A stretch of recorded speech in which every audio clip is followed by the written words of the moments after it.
او پراپرټي او بارګین والا کې موجود نو ووري انډر پلے که سود نه نه دا بیا فاسد ده انډر پلے والو چرې به مخه نشي انشاءالله ستا کاروبار د شریعت خلاف دی د اسلام خلاف دی ته الله او پیغمبر سره دشمني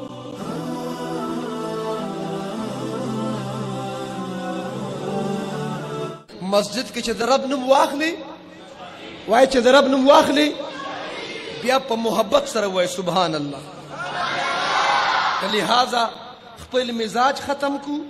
دا اولاد د بچو تربیت وکړو مساجد مدارس تبلیغی مراکز خانقاهونه آباد کو او صدقات عام کو په صدقاتو کې نه څوک کنګال کیږي نه څوک غریب کیږي نه څوک خواریږي شفاعت هم لیډران کوي که رسول الله هم شفاعت کوي وایا امام الانبیاء خاتم الانبیاء د دواړو جانو سردار محمد عربي صلی الله علیه وسلم به شفاعت کوي او کوم نبی هغه پیغمبر زمونږ د اهل سنت والجماعت مسلک اعتدال علماء دیوبند دا عقیده ده چې کله اسرائیل راضی کنه ایجی سے او چانه روح قبض کوي نو اسرائیل چاله چانس نه ورکوي عدالته څه خلک راوتي دي په خیبر پختونخوا کې څوک وایي ما جبرائیل ولیده څوک پکې وایي ما میکائیل ولیده ما ورته ظالمه چېرته اسرائیل هم ویني او که نه ویني ما ته جبرائیل ولیده میکائیل ولیده ما لږ ته تپوس وکړه چې اسرائیل دې م لیدلی دی او که نه انشاءالله که میکائیل د سره میلاو نشو او جبرائیل خو اسرائیل به دې خامخا د سره ملاقات کوي راضي به در پسې انشاءالله که ته خوشحاله او که خفه راضي به در پسې چې کومه فرشته به ټولو پسې راځي هغه څوک نه یادوي میکائیل ورته یادوي هلکه اسرائیل ورته یاد کړه چې اسرائیل در پسې را روان دي ساده نه اخلي بهرحال کله چې فرشتې اسرائیل راځي او د پیغمبرانو روح قبض کوي پیغمبر ته دا اختیار ورکوي چې په دنیا کې که څه ورځې نورې تیرول غواړي نو تا ته اجازت دی خیجي صاحب تلل د ټولو یقیني دي وایه تلل د ټولو یقیني دي ابراهیم علیه السلام ته جبرائیل راغی اسرائیل بار ودرې د ادب تقاضه وه سلام یې وکړ پس د سلام نه عرض وکړ او ابراهیم علیه السلام رب راته ورشه ابراهیم ته وایه په دنیا کې څه وخت نور تیرول غواړي کنه اسرائیل بار ولاړ دی که راځي ابراهیم علیه السلام جواب ورکړ جبرائیله اسرائیل دی راشي زه د رب لقا غواړم زه رب طرف ته ورتلل غواړم او ولې به نه غواړم ما ته خو الله تعالی خلیل الله ویلي زه خو خلیل الله یم زه به د الله ملاقات نه غواړم زه هغه ملاقات دپاره مشتاق او اشتیاق لرم او کله چې د دواړو جانو سردار د الله حبیب محمد رسول الله صلی الله علیه وسلم اخیری وخت راغی نو اسرائیل بار ودرېده جبرائیل راغی سلام یې وکړ پس د سلام نه عرض وکړم چې ای د الله رسوله صلی الله علیه وسلم اسرائیل را سره دی خو رب راته ورشه زما محبوب پیغمبر ته وایه په دنیا کې څه وخت نور تیرې او که راځي هسې تاسو نه تپوس کوم شب قدر والو که چېرته الله تعالی مونږ ته فرشته مونږ ته فرشتې وي چې څه وخت نور تېروي او که راځې مونږ ورته څه وایو خبره به رښتیا کوي که مونږ ته اسرائیل وایي چې لږه موقع نوره درکم که راځې مونږ به ورته څه وایو وایه که نه مونږ به اسرائیل ته چې په ارام کښېنه مونږ لاسه لیدلي د 80 کالو ماشومان یو مونږ لاسه لیدلي دي توجه رسول الله صلی الله علیه وسلم آخری الفاظ چې کوم روایاتو کې رفیق اعلی طرف ته ورتلل غواړم جبرائیله اسرائیل دی راشي زه د رب لقا غواړم زه رب طرف ته ورتلل غواړم خو جبرائیله الله اکبر ما ته دومره خو ووایه که نه ما ته دومره خو ووایه که نه ما ته دومره خو ووایه که نه زما نه بعد به زما د امت څه کېږي زما نبي سره آخري وخت کې د امت فکر دی امت سره دومره ټایم نشي چې په خپل پیغمبر درود شریف ووایي امت سره دومره ټایم نشته چې د خپل پیغمبر د سنتو مطابق ژوند تیر کړي تا خو سنتو پورې نخرې وکړې تا خو سنتو پورې خنداګانې وکړې تا خو سنتو ته سپک وکته تا انګریزي له ترجیح ورکړه، تا انګلیش له ترجیح ورکړه، تا د کافرانو تهذیب له ترجیح ورکړه، تا د پیغمبر د سنتو ته سپک وکته.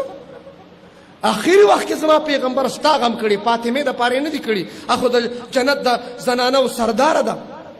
حسن او حسین د پاره نه دي جوړلی. میرے نبی نے فرمایا کہ څوک د جنت د نوجوانانو سردار لیدل غواړي بل ينظر الى حسین ابن علی. حسین ابن علی ته دی وګورئ د جنت د نوجوانانو سردار دی. حسین د پاره نه دي جوړلی، فاطمه د پاره نه دي جوړلی، د خپل امتیانو د پاره جوړلی. آخري وخت کې زما د امت بس کېږي، زما د امت بس کېږي. امت د پبجي نه اوسګاریږي، امت د فری فایر د لایو لډو نه اوسګاریږي. او ته لا سړی کېږي نه، ته سمېږي نه. زما زړه دې ستړی کړ په ویلو زما دا خوله ستړې شوه، په دې توجه م زه ستړی کړم چې پبجي مه کوه. او ته بیا هم موبایل در راغستی. که ته ستا تعلق ایجوکیشن سره وي، سکول کالج یونیورسټۍ سره وي، او ته د موبایل په ګیمونو کې اخته نو ځان سره ولیکه. نه تا نه ډاکټر جوړېږي، نه تا نه ماسټر جوړېږي، نه تا نه پروفیسر جوړېږي، نه تا نه ساینسدان جوړېږي، تا نه هیڅ د تا نه به د سر اړو سړی جوړ نه شي. مړه ستا زندګي دې دپاره ده. ته دې ګیمونو دومره تباه کړې چې تا سره د پلار دپاره ټیم نشته، تا سره د مور دپاره ټیم نشته، تا سره د خور دپاره ټیم نشته، تا سره د لور دپاره ټیم نشته. په یو کور کې یو ځای ناست یا پلار له ټیم نشي ورکولی، مور له ټیم نشي ورکولی. تا موبایل ضرورت دپاره موبایل استعمال کا، څه ډکشنرۍ دپاره استعمال کا، څه ګریمر دپاره استعمال کا، څه میسج ضرورت دپاره استعمال کا. ځان له د تعلیم د ایجوکیشن څه فایده ترې واخله. لہذا موبایل غلط مه استعمالوئ. دا مستقبل د غیرو سازش دی. کوم ملکونه چې دا ګیمونه جوړ کړي هغه ملکونه والے نه کوي. تی ولې کې ګیم وکړه دغه ځای کبډي وکړه. ته د نیکه نه تپوس کوې تا کبډي کوله، تا له کبډي درځي یو لتې سره به ښکته په لښتي کې پروت وي. کبډي وکړه، سخی به دې خلکو په خوا کوله، هغې کې به وجود به جوړېده، کبډي به یې کوله. داسې ګیم کو چې هغې کې ستا کرکټ بېشکه کرکټ کوه، خو چې ستا پکې ورزش کېږي، ستا پکې نشونما کېږي. دا د موبایل ګیمونو دا نوجوان تباه کوي، دا د ذهن تباه کوي. ستا مشر کې ډانټ و ډانټ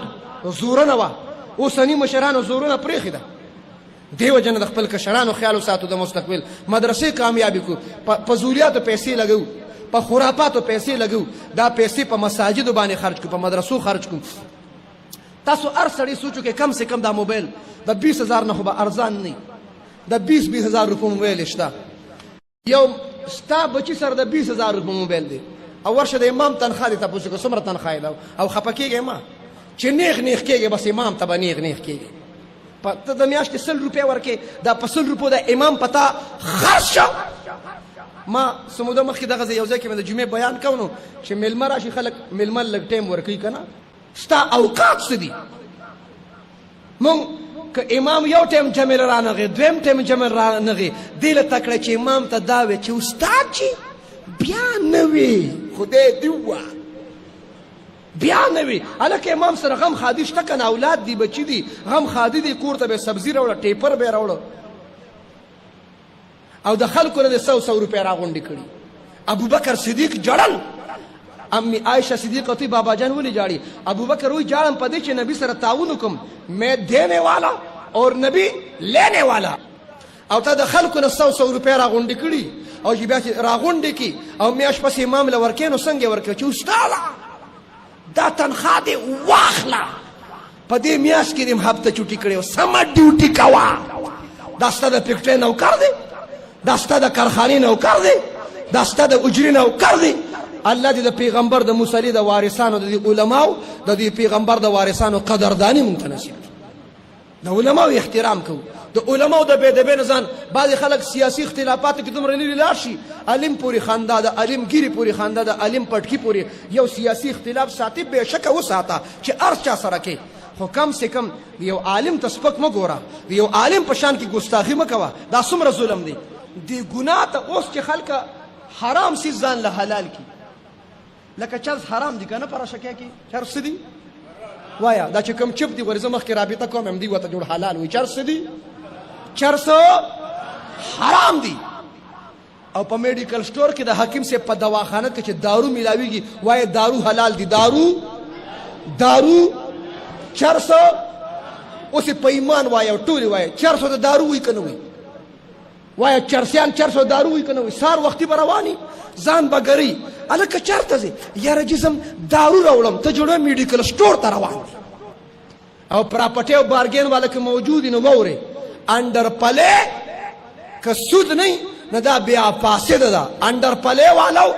چرې به مخه نشي انشاءالله ستا کاروبار د شریعت خلاف دی د اسلام خلاف دی ته الله او پیغمبر سره دشمني کې سودخور سودی کاروبار کې څوک کوي دې دپاره کوي چې پیسې ډېرې شي دته قرآن وی قرآن کې جسے رب فرمائی یمحق الله الربا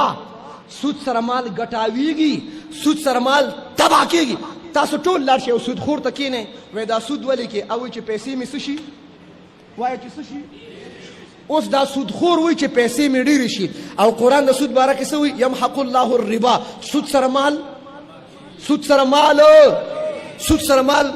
تباه کېږي او په مسجد کې په 4,000 باندې په 6,000 باندې امام امامتي کوي زه به تاله 10,000 روپۍ در کوم داسې ډیوټي وکړه ته یو چیلې یو ګډه یو بیزا په 5,000 4,000 څوک چاله ساتي 4,000 روپۍ میاشت به در کوم زموږ دا چیلې به روزانه پټو ته بوزي راولي ساتي خدا امامان چې په دې کمو تنخواګانو باندې په دې مسجدونو کې موجود دي دا دلیل د دوی د اخلاص دی